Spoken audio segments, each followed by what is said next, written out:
Hello guys. तो आज का जो हमारा क्वेश्चन है इसमें हमें दे रखा है find the value of angle of emergence from the prism. Refractive index of the glass is √3। यानी कि जो हमारा प्रिज्म जिस ग्लास से बन रखा है उसका रिफ्रैक्टिव इंडेक्स है √3। और यहाँ पे हमें 4 ऑप्शन दे रखे हैं। तो गाइस मैंने इस रे डायग्राम को यहाँ पे ड्रॉ कर दिया है। तो आप देख सकते हैं ये हमारी एक रे है जो कि प्रिज्म पे फॉल हो रही है। और मैंने इस वाले एंगल को आई मान लिया और इस वाले एंगल को ई मान लिया, क्योंकि हमसे जो क्वेश्चन पूछा गया है वो एंगल ऑफ इमरजेंस की वैल्यू पूछी गई है। ठीक है गाइज। तो गाइज हम जानते हैं कि जो ट्रायंगल होता है उसमें जो उसके अंदर तीनों एंगल्स होते हैं उनका जो सम होता है वो होता है 180 डिग्री। तो अब हम क्या करेंगे, हम अपने इस वाले एंगल की वैल्यू फाइंड करेंगे जिसे हमने वाई माना है। तो आप देख सकते हैं इसको सॉल्व करके हमारी जो y की वैल्यू आ रही है वो आ रही 30 डिग्री। अब हम फाइंड करेंगे x की वैल्यू, ये वाले x की वैल्यू फाइंड करेंगे, क्योंकि गाइस तभी हम अपने एंगल ऑफ इंसिडेंस की वैल्यू फाइंड कर सकते हैं। तो आप देख सकते हैं ये एक ट्रायंगल बन रहा है और ये वाला जो एंगल होगा ये कितना है, 90 डिग्री है, क्योंकि ये वाली रे तो नॉर्मल ही है, सरफेस से नॉर्मल है।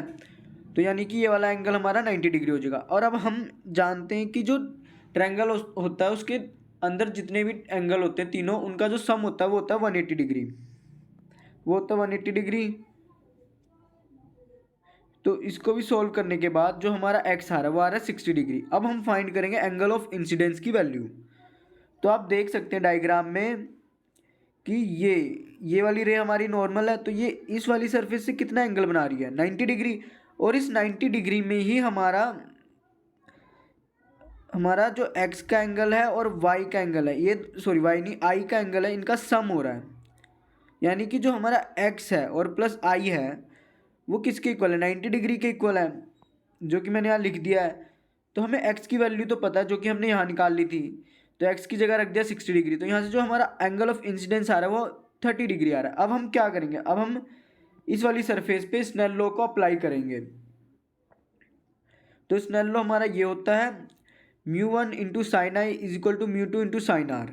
यहाँ पे जो μ1 है वो है रिफ्रैक्टिव इंडेक्स उस मीडियम का जिसमें से लाइट आ रही है, आई है एंगल ऑफ इंसिडेंस, आर है, और μ2 है रिफ्रैक्टिव इंडेक्स उस मीडियम का जिसमें लाइट जा रही है, और आर है एंगल ऑफ रिफ्रैक्शन।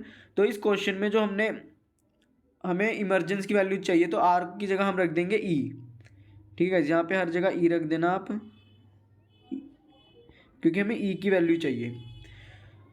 तो हमने क्या किया है कि जो μ1 है, क्योंकि आप देख सकते हैं डायग्राम में कि जो μ1 है वो हो जाएगा √3, क्योंकि हमें क्वेश्चन में ही ग्लास का जो रिफ्रैक्टिव इंडेक्स दे रखा है वो दे रखा है √3, और हमें एंगल ऑफ इंसिडेंस पता हुआ है 30 डिग्री।